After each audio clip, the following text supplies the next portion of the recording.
بسم اللہ الرحمن الرحیم۔ بسم اللہ الرحمن الرحیم۔ السلام علیکم ورحمۃ اللہ وبرکاتہ۔ عزیز طلبہ، امید ہے آپ تمام احباب خیر و عافیت سے ہوں گے۔ آج اثار السنن کا سبق نمبر 49 ہے، اور اس سبق کے اندر ہم باب تخلیل اللحیہ یعنی داڑھی کا خلال کرنے کے حوالے سے جو روایات ہیں، جو حدیث ہے، اس کا کیا معنی اور تشریح ہے، اور اس کے تحت کون سا مسئلہ بیان ہوا ہے، داڑھی کا خلال کرنے کی حیثیت کیا ہے، سنت ہے یا واجب ہے، یہ ساری تفصیل ہم آج کے سبق میں پڑھیں گے۔ اس باب کے تحت علامہ نووی رحمہ اللہ تعالی نے ایک کی حدیث ذکر کی ہے، اور اس حدیث کے تحت فقہا جو ہے تخلیل لحیہ کی حیثیت کا مسئلہ بیان کرتے ہیں کہ خلال کرنا، اپنی انگلیوں سے، اپنے ہاتھوں سے داڑھی کا خلال کرنا، یہ سنت ہے یا واجب ہے، اس کو بیان کیا جاتا ہے۔ تو ہم پہلے حدیث کا ترجمہ دیکھ لیتے ہیں، اور اس کے بعد ہم اس مسئلے کی تفصیل پڑھیں گے۔ باب تخلیل اللحیہ، یہ باب ہے داڑھی کے خلال کرنے کے بارے میں۔ عن عائشہ رضی اللہ تعالی عنہ ان رسول اللہ صلی اللہ علیہ وسلم کان اذا توضأ خلل لحیته بالماء، رواہ احمد واسنادہ حسن۔ ام المؤمنین حضرت عائشہ رضی اللہ تعالی عنہ سے مروی ہے کہ رسول اللہ صلی اللہ علیہ وسلم جب وضو فرماتے خلل لحیته بالماء، اپنی داڑھی کا خلال فرماتے پانی کے ذریعے۔ رواہ احمد، اس کو امام احمد نے روایت کیا، اور اس کی سند حسن درجے کی ہے۔ داڑھی کی دو قسمیں ہیں۔ نمبر ایک خفیفہ یعنی ہلکی داڑھی ہے جو گھنی نہیں ہوتی، اس کے اندر تک جلد اور چمڑا دکھائی نہیں دیتا، تو اس میں جلد تک پانی پہنچانا لازمی اور فرض ہوتا ہے وضو کرتے ہوئے۔ تو وہ داڑھی جو گھنی نہ ہو، ہلکی ہو، جس میں چمڑا اور جلد دکھائی دے، تو اس میں جلد تک پانی پہنچانا ضروری اور لازم ہے، فرض ہے۔ دوسری قسم ہے کثیفہ۔ کثیفہ وہ داڑھی ہوتی ہے جو گھنی ہو، اس میں اندر کی جلد نظر نہیں آتی، داڑھی کے اوپر سے جلد، چہرے کی جلد نظر نہیں آتی، تو اس میں اوپر سے دھونا ہی فرض ہے، جلد تک پانی پہنچانا ضروری نہیں ہے۔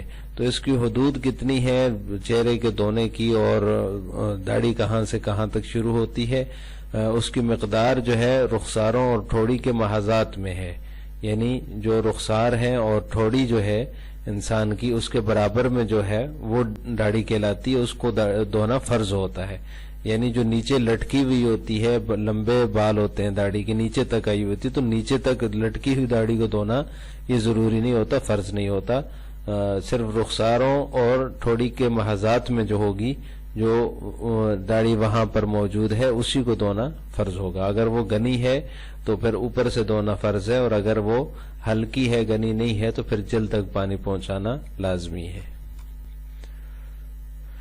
لیکن اختلاف فقہا کا اس مسئلے میں ہے کہ تخلیل لحیہ، اس کی حیثیت کیا ہے، مستحب ہے یا سنت ہے، یعنی داڑھی کا خلال کرنا، یہ اس کو مستحب کہیں گے، سنت کہیں گے، یا پھر واجب کہیں گے۔ تو جمہور علماء اور ائمہ اربعہ کے نزدیک یہ خلال کرنا یہ سنت ہے یا پھر مستحب ہے، اس کی حیثیت مستحب یا سنت کی ہے۔ لیکن اہل ظاہر جو ایک گمراہ فرقہ ہے، ان کے نزدیک اس کو واجب کہا جاتا ہے، کہ داڑھی کا خلال کرنا واجب ہے اور لازمی۔ اگر کسی نے داڑھی کا خلال نہیں کیا تو اس کا وضو نہیں ہوا۔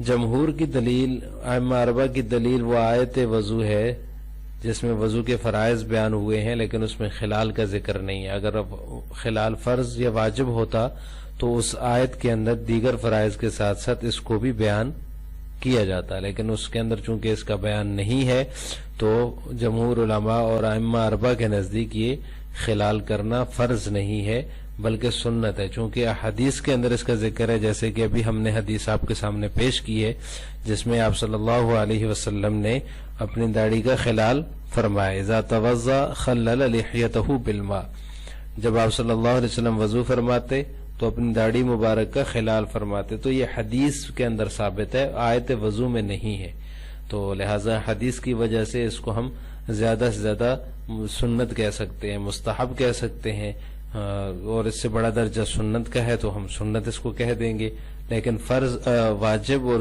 ضروری نہیں ہے۔ لیکن اہل ظاہر کے نزدیک یہ واجب اور ضروری ہے۔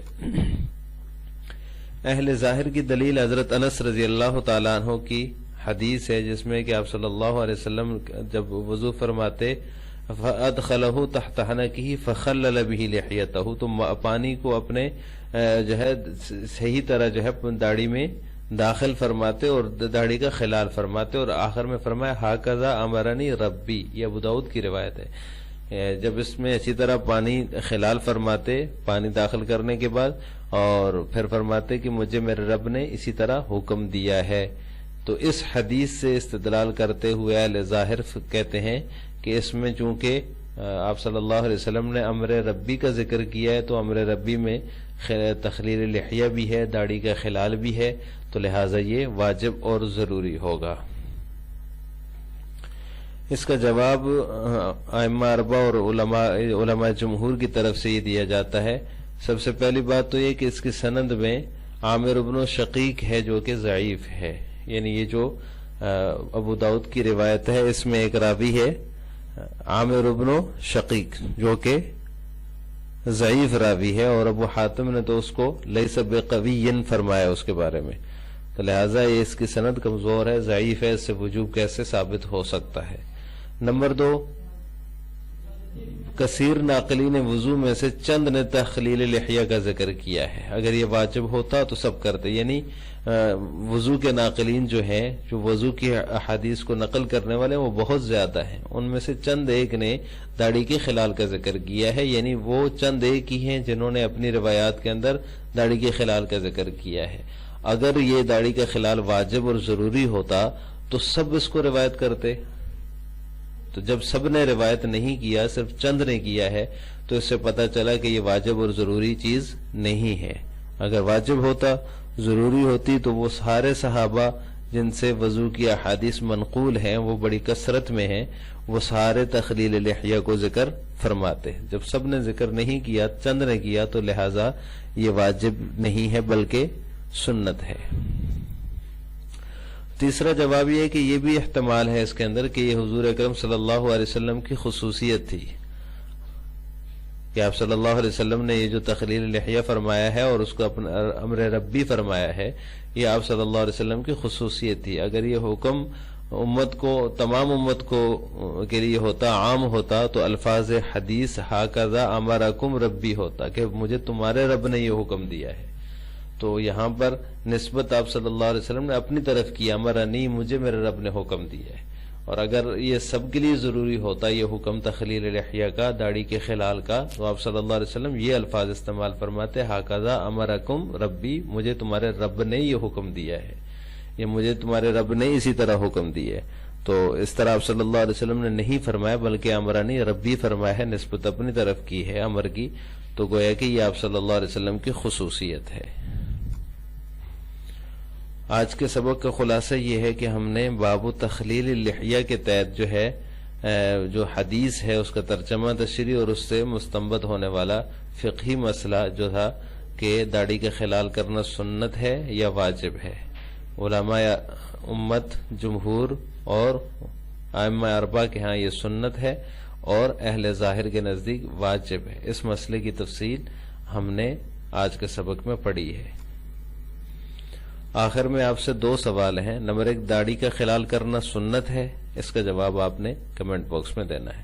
نمبر 2، داڑھی کی 2 اقسام کے نام بتائیں۔ صرف نام آپ نے کمنٹ باکس میں بتانے ہیں کہ داڑھی کی کون کون سی اقسام ہیں، ان کے نام کیا ہیں، وہ آپ نے کمنٹ باکس میں بتانے ہیں۔ السلام علیکم ورحمۃ اللہ وبرکاتہ۔